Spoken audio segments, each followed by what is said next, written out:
Chapter की हिंदी में लिखी तो एनिमी का मतलब दुनिया जानती है क्या होता है, शत्रु। और शत्रु की पहचान हो सकता है कि आपके बगल में बंदा बैठा हुई आपका दुश्मन, ठीक है। तो ऐसे लोगों से तो सबसे पहली चीज सतर्क रहें, सावधान रहें। इसकी पहचान बहुत आसान है, आपको दुनिया में दो तरह के लोग मिलेंगे। एक वो चलो यार बोर्ड आ रहा है 4 महीने कुछ पढ़ते हैं, दूसरा नहीं चलो थोड़ी घूमे हो जाए बाद में आके पढ़ा दें। तो आपका दोस्त कौन है, जो पढ़ने को कहे या घूमने को कहे? तो अब इसकी पहचान आसान है, और जो घूमने वाले कहता है, जो घूमने के लिए कहता है, उससे बड़ा आपका कोई दुश्मन नहीं है। तो शत्रु का मतलब बाबू क्या होता है, दुश्मन। इस कहानी में जो मेन कैरेक्टर्स हैं, तो ये 2 कंट्रीज की कहानी है, एक है अमेरिका और दूसरा कौन है, जापान। अमेरिका और जापान 2 कंट्रीज की कहानी है, इसीलिए और इसमें दोनों कंट्रीज की कह सकते हैं कि आपस में जमती उस वक्त नहीं थी जब ये कहानी लिखी गई, इसलिए इस चैप्टर का नाम क्या पड़ गया, द एनिमी। बाकी आप जब लाइन बाय लाइन पढ़ेंगे तो आपको क्लियर हो जाएगा। इसमें जो मेन कैरेक्टर्स हैं वो एक है डॉक्टर जिसका नाम क्या है, सदाओ, ठीक, और जिसने कहां से पढ़ाई की है, अमेरिका से। उसकी मुसीबत जो है उनका नाम क्या है, हना, दैट मीन्स वाइफ, ठीक है। जो हना है वो डॉक्टर सदाओ की वाइफ है, जिनकी मुलाकात कहां पर हुई थी, अमेरिका में पढ़ाई करते वक्त इनकी मुलाकात हुई, और बाद में डॉक्टर सदाओ को ये पसंद आ गई और डॉक्टर सदाओ ने अपने पिता से इजाजत ली, और इजाजत देने के बाद दोनों का विवाह कुशल रूप से संपन्न कराया गया, ठीक है। अच्छा, इनके पिता इसलिए मान गए थे क्योंकि हना जो थी मिली थी अमेरिका में, लेकिन ये निवासी कहाँ की थी, जापान में। तो पुराने ख्याल के आदमी थे, हालांकि उन्होंने अपने बेटे को इस शादी के लिए हाँ कर दिया था, लेकिन अगर कहीं अमेरिका की होती तो उसको कभी भी हाँ नहीं करते, क्योंकि क्या पता भाई आकर के जितने भी गोपनीय चीजें हैं उसको दूसरे देश के साथ शेयर करना शुरू कर दे तो फिर दिक्कत हो जाएगी, ठीक है। अच्छा, थर्ड जो आपको कैरेक्टर है वो कौन है, यूमी, जो कि मेड है। तो वैसे तो MAD मैड का मतलब होता है पागल, और MAD की मेड का मतलब होता है बनाना, और MAID मेड का मतलब होता है नौकरानी। और आदमी अगर काम करता है तो उसको हम कहते हैं सर्वेंट, और मैड मतलब नौकरानी। तो जो यूमी थी वो मैड थी, मतलब नौकरानी थी। केयर का मतलब होता है ध्यान, टेकर का मतलब होता है रखने वाला, चिल्ड्रन मीन्स बच्चे।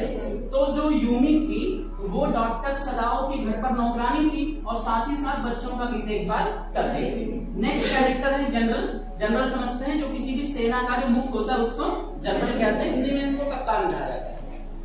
वो कैसे थे बेचारे, बहुत स्वार्थी इंसान थे। स्वार्थी की पहचान आसान है, जब सामने वाले को जरूरत थी तब आपने उसकी मदद की, लेकिन जब उस बंदे की जब मदद की बारी आई तो वो मुकर गया। ऐसे ही लोग क्या होते हैं, सेल्फिश। हो सकता है मौजूद हो, या हो सकता है आने वाले वक्त में आप उनसे ठीक है रूबरू हो जाएं। That's another thing. तो जो जनरल था वो बहुत मतलबी आदमी था। अगला ये एक आदमी उनको मिला था जो कहाँ का था, अमेरिकन सोल्जर, यानी अमेरिका का एक सिपाही था, जो बेसिकली मुख्य रूप से इस कहानी का हीरो डॉक्टर है। और उसके बाद में ये कहानी किसके चारों तरफ घूमती है, सोल्जर के। उसकी कंडीशन क्या थी, तो जो अमेरिकन सोल्जर मिला तो उसको गोली लगी थी। गोली लगने की हालात में, बहुत खराब हालात में डॉक्टर सदाओ उनको जो है वो पाए। अच्छा, तो इसमें इस चैप्टर को पूरी कहानी को पढ़ करके आपको ये सीखना है कि डॉक्टर सदाओ क्या था, एक देशभक्त था या देशद्रोह था, क्या था वैसे वो, ठीक है। तो इस पूरे कहानी को पढ़ करके यही आपको देखना है कि डॉक्टर सदाओ देशभक्त था या कह सकते हैं कि वो ठीक है देशद्रोही था। ये 2 चीजें हैं। तो डॉक्टर सदाओ के पास 2 चीजें थी, एक तो थी अपनी ड्यूटी करना, अपने कर्तव्यों का निर्वहन करना, और दूसरा एक देश हित में काम करना। देश के हित में क्या था कि उसको सीधा उठा करके गोली मार दो, और फर्ज क्या कहता था कि मुझे बचा जाए। एक डॉक्टर होने के नाते ये उस बंदे का फर्ज था कि मैं इसको बचाऊंगा। अब इस कहानी की शुरुआत होती है डॉक्टर सदाओ, जिनका घर जापान के किनारे था, जापान था, उसके बाद समुद्र था, उसके बाद बीच में कुछ दूर पर जाकर के अमेरिका था। तो डॉक्टर सदाओ जब अपने घर के पास घूम रहे थे तो उनको एक बॉडी मिली।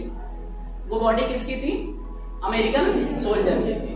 तो डॉक्टर सदाओ को जब अमेरिकन सोल्जर की बॉडी मिली तो बॉडी को मिलने के बाद उन्होंने सोचा, वो बहुत खराब हालत में था, तो उस डॉक्टर ने सोचा काश मैं चल करके इसको बचा लूं।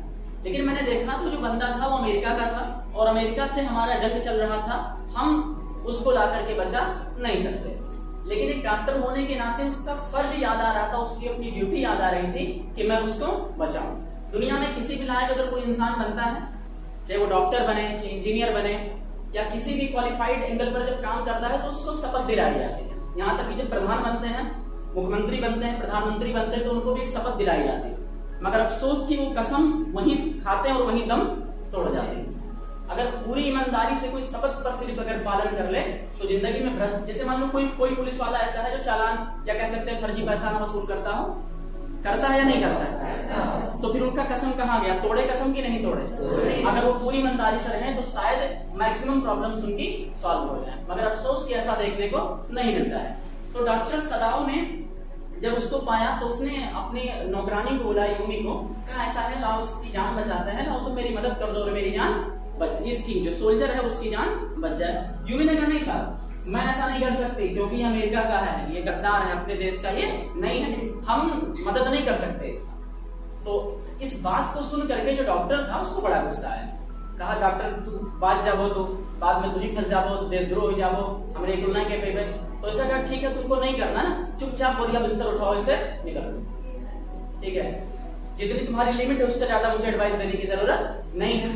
फिर जब अभी तक इनकी जो बीवी थी जिनका नाम हना था, ठीक है, इन्होंने भी पहले मना कर दिया था कि नहीं मैं ऐसा नहीं कर सकती, मैं आदमी को नहीं छूंगी अपने हाथ से, मैं कैसे ऐसे करूंगी।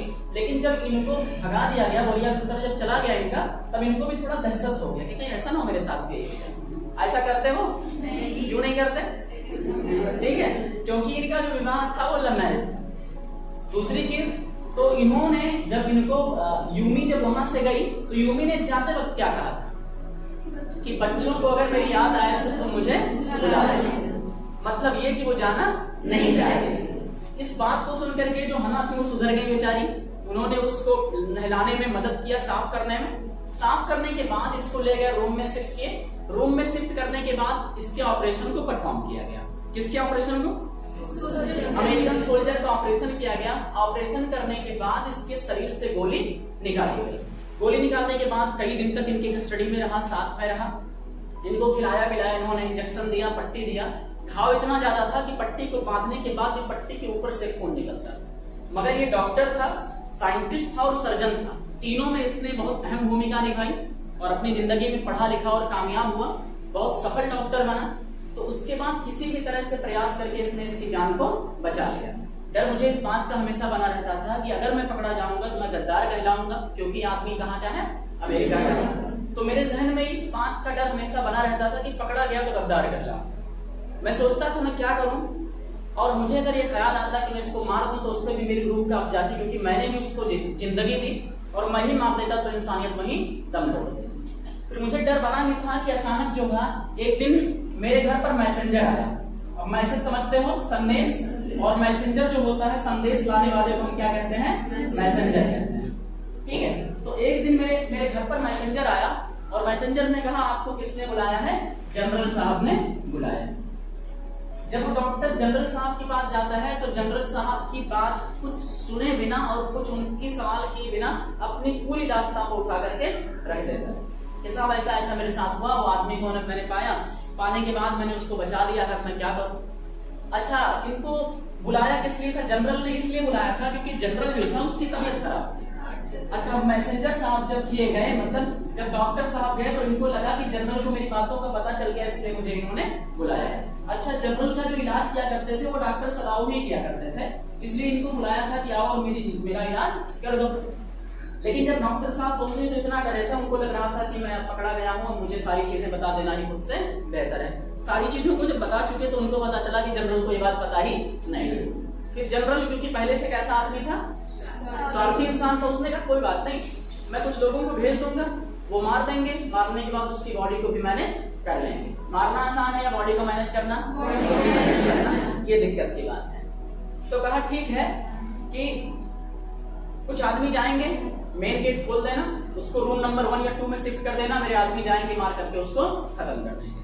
क्योंकि जब मैंने जनरल को बता दिया तो जनरल के सामने मैं डायरेक्शन नहीं दे सकता था कि नहीं उसको प्लीज मत मारो, क्योंकि ऐसा करूंगा तो मुझे देशद्रोह करार दिया जाएगा। तो मैंने कहा ठीक है जनरल साहब, आप मेरी मदद कर दें। तो उसने कहा ठीक है, मैं इस स्थिति में तुम्हारी मदद जरूर करूंगा। रात हुआ, ये आए, रात में चीखने की आवाज आई, ऐसा लगा जैसे कोई आकर के उसको मार रहा है, मगर अफसोस कि जब सुबह उठकर हमने देखा तो आदमी वही जिंदा पड़ा।